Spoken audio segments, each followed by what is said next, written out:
છું અમારા યુટ્યુબ ચેનલની અંદર। મિત્રો ખેડૂત મિત્રો માટે સારા સમાચાર। જી હા મિત્રો, ગુજરાતના ખેડૂતોને પાક ધિરાણની લોન માફ કરવામાં આવશે।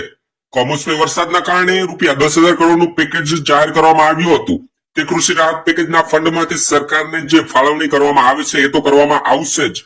સાથે સાથે મિત્રો મીડિયા રિપોર્ટ અનુસાર માહિતી જાણવા મળી રહી છે કે ગુજરાતના તમામ ખેડૂત ભાઈઓને જે પાક ધિરાણની લોન લીધેલી છે એ સંપૂર્ણપણે માફ કરી દેવામાં આવશે। જાણો ક્યાં ખેડૂતોને થશે લોન માફ। વિગતવાર માહિતી વિડીયોમાં આપણે આગળ જોશું કે શું સાચે જ ગુજરાતના તમામ ખેડૂત ભાઈઓને પાક ધિરાણની લોન માફ કરવામાં આવશે। શું રહેલી છે વિગતવાર માહિતી, શું છે સંપૂર્ણ સાચી માહિતી, વિગતવાર માહિતી વિડીયોમાં આપણે આગળ જોશું। તો મિત્રો ગુજરાતના તમામ ખેડૂત ભાઈઓ વિડીયોના ખાસ છેલ્લે સુધી બન્યા રહેજો। તો મિત્રો દેશના ખેડૂતો લાંબા સમયથી જેની રાહ જોઈ રહ્યા હતા તે ક્ષણ હવે નજીક આવી ગઈ છે। મીડિયા રિપોર્ટ અનુસાર મળેલી માહિતી અંતર્ગત કેન્દ્ર સરકારે કિસાન ક્રેડિટ કાર્ડ ધારકો માટે દેવા માફ યોજનાના નવા નિયમોની મંજૂરી આપી દીધી છે, જે ટૂંક સમયની અંદર લાગુ કરવામાં આવશે। આ એક એવા ખેડૂતો માટે મોટી રાહત છે જેઓ લોનના બોજ હેઠળ દબાયેલા છે। તેમજ મિત્રો આ યોજના સરકાર દ્વારા શરૂ કરવામાં આવેલી એક વિશેષ રાહત પહેલ છે, જેનો મુખ્ય ઉદ્દેશ્ય કિસાન ક્રેડિટ કાર્ડ દ્વારા લીધેલા જૂના અને એનપીએ એટલે કે મિત્રો નોન પરફોર્મિંગ એસેટ બની ગયેલા દેવાને ઘટાડવાનો અથવા તો મિત્રો અમુક કિસ્સાઓમાં સંપૂર્ણપણે માફ કરવાનો છે। આનાથી મિત્રો ખેડૂતો દેવાના બોજમાંથી મુક્ત થશે અને ફરીથી મજબૂતીથી ખેતી કરી શકશે। હવે મિત્રો તેમના પછી વાત કરીએ કે કોને મળશે સૌથી વધુ લાભ અને નવા નિયમોમાં શું ફેરબદલી કરવામાં આવેલી છે।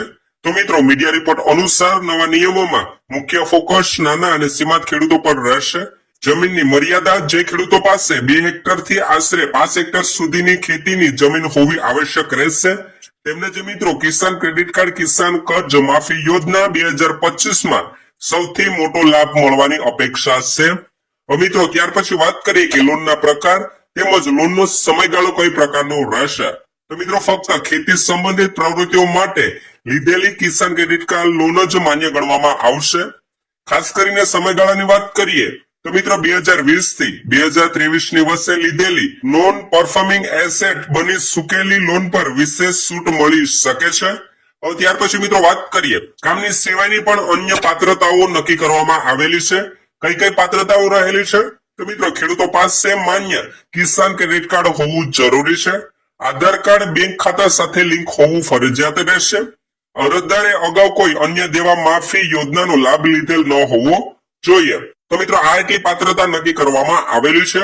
ત્યાર પછી મિત્રો વાત કરીએ કે આવેદન કરવા માટે અરજદારે કયા કયા ડોક્યુમેન્ટ રજૂ કરવાના રહેશે।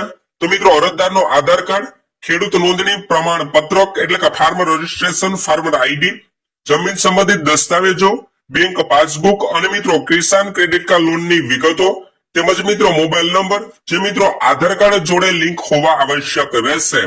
આ એટલા ડોક્યુમેન્ટ તમારે રજૂ કરવાના રહેશે। ક્યાં રજૂ કરવાના રહેશે તો કે મિત્રો કર્જ માફી યોજના 2025માં અરજી કરવા માટેની વિગતવાર માહિતી કઈ પ્રકારની રહેશે તો મિત્રો તમારે નજીકની બેંક શાખાની મુલાકાત લેવાની રહેશે, જ્યાંથી તમારે તમારા નામનું કિસાન ક્રેડિટ કાર્ડ જારી થયું છે। ત્યાર પછી બેંકમાંથી કિસાન ક્રેડિટ કાર્ડ કર્જ માફી યોજના 2025 નું અરજી ફોર્મ માંગવાનું રહેશે। બધા જરૂરી ડોક્યુમેન્ટ ફોટોકોપી ફોર્મ સાથે જોડી દેવાની રહેશે। ફોર્મમાં આપેલી બધી માહિતી ધ્યાનપૂર્વક અને સંપૂર્ણપણે ભરવાની રહેશે। ત્યાર પછી મિત્રો બેંકમાં તમારે જમા કરી દેવાનું રહેશે।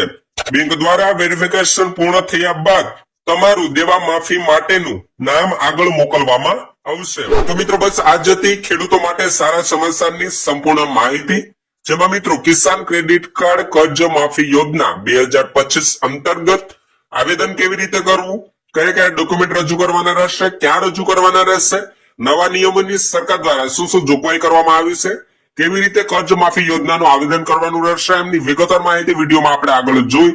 તો મિત્રો બસ આ જ હતી સંપૂર્ણ માહિતી।